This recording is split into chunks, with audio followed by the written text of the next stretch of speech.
upate mrembo anatembea akiwa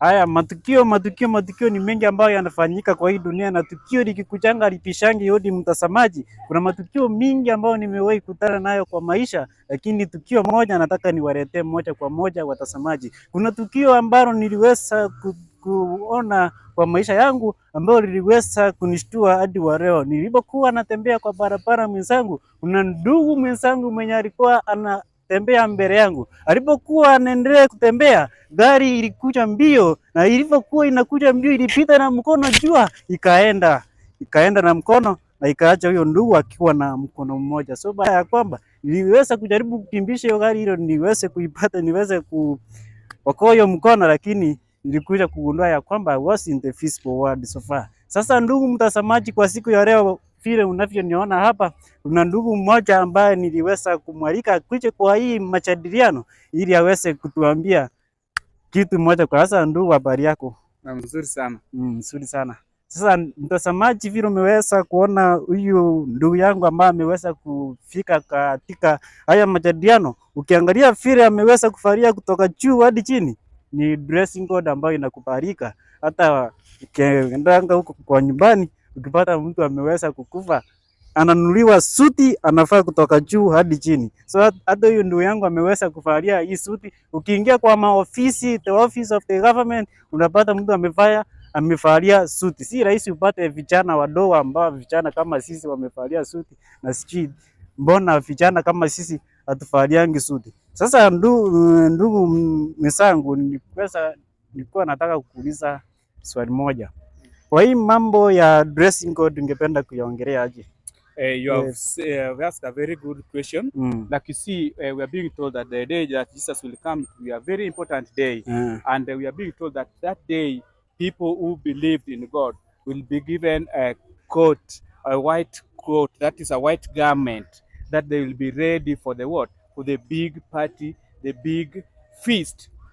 That's for the invited, the people whom Jesus died for them, will come for them, and they will be clothed in a white garment so that they can be in that dinner table. So we found that clothes here is very important. Not only the physical clothes that we can see, but people whom their hearts have been circumcised, to do the will of God. These are the clothes. So the outside, we are being said that if you have the confidence inside, then you ooze it to the outside world.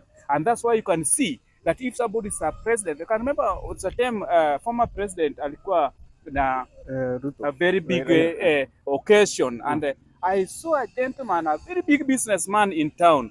Alienda pale kwa dais, but because the man was in a shirt and in a jacket, my friend, I'm telling you, the man was removed from the dais. Then I came to realize that there's a dressing code. Dressing code is very, very important. And if now that is in a world environment where if you are going to meet the president, you have to put on official. What of if now we are going to meet our maker? And that's if you read from the book of Exodus 28, then we can see from verse 3, and thou shalt speak unto all that are wise-hearted, whom I have filled with the spirit of wisdom, that they make Aaron's garment to consecrate him, that he may minister unto me in the priest office. So we can see God is ordering Moses that for Aaron to do consecrated activities in that office, he has to be given a garment that can please God. Can you see that now there's a garment, meaning there's a dressing code that pleases even God, and that is also there. Then from the book of Genesis 35, we can see after Jacob's trouble and the story of Dinah. After that, now it said that I have to go back and meet my Lord, and he remembered the covenant that he made with the Lord, that he will build an altar for the Lord. So here, very early in the morning, and let us arise and go up to Bethel, and I will make there an altar unto God who answered me in the day of my distress. And was with me in the way which I went. And they gave unto Jacob all the strange gods which were in their hands, and all their earrings which were in their ears, and Jacob hid them under the oak which was Shechem.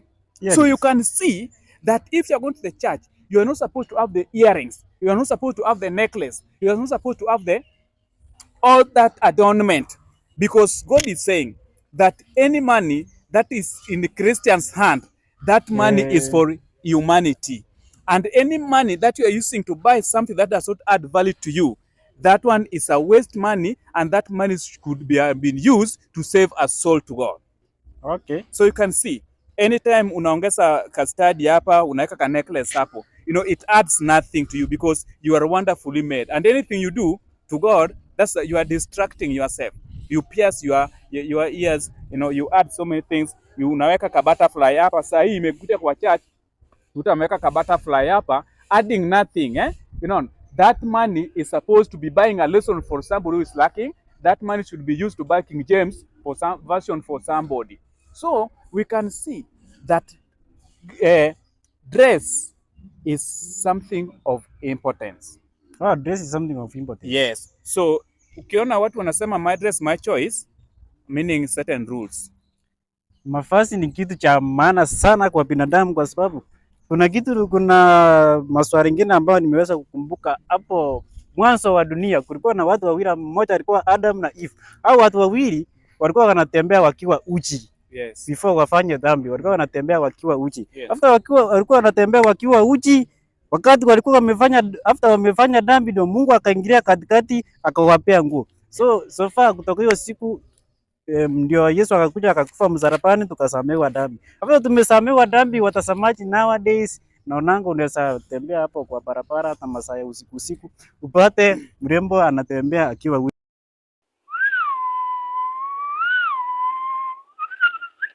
Does it mean ya kwamba sasa amerudi kukaa kama wale Adam wa kwanza walikuwa wanatembea uchi?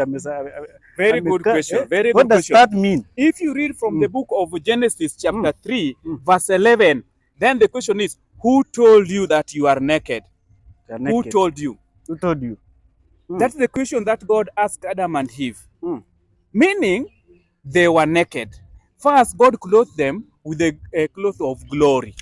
They were shining just like the angels, and they could not see any nakedness of each other. They were very comfortable with each other. But when they sinned, when they transgressed God's will, God's law, then that cloth, that garment of glory left, departed. And now they could realize that they are now naked, and that's why they were hiding themselves. And God had to come and do a sacrifice. You know, being naked alone costed something's life, and God clothed them.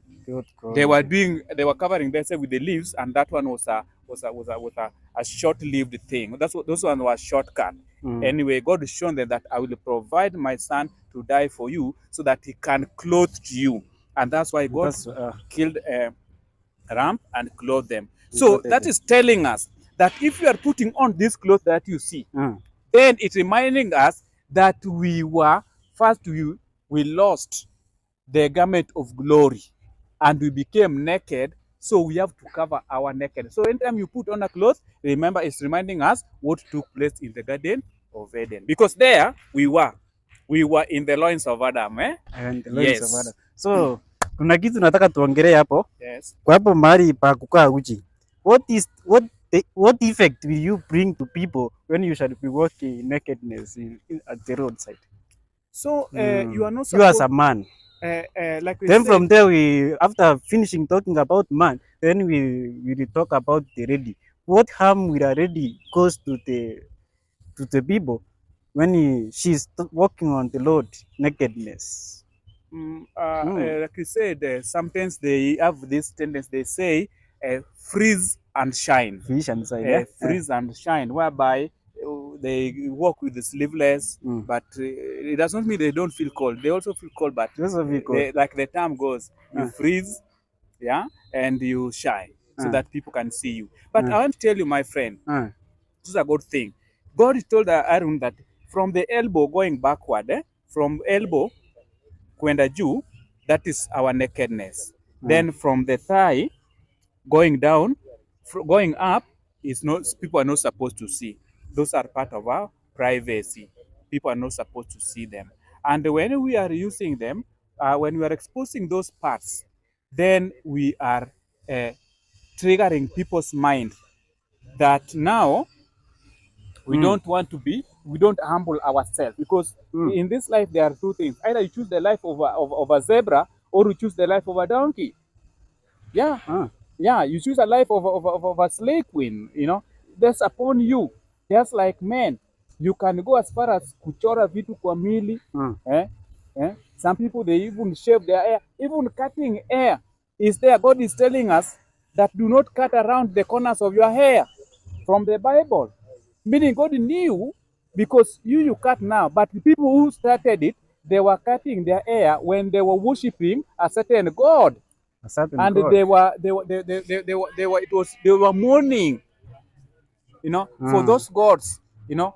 They were doing sacrifice even with human being, you know. So they were people, or God's chosen people, were not supposed to cut their hair. Hata kule nyumbani utapata wengine wako na tamaduni ya kwamba mtu bwana akikufa, they cut some part of the hair to show that you are in mourning period. Mourning you know, period, yeah. It's also about mourning. It's about a sacrifice, meaning you honoring death that was brought by Lucifer.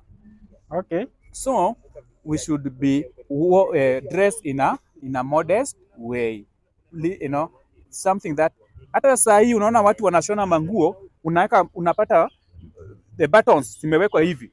Most like utapata hata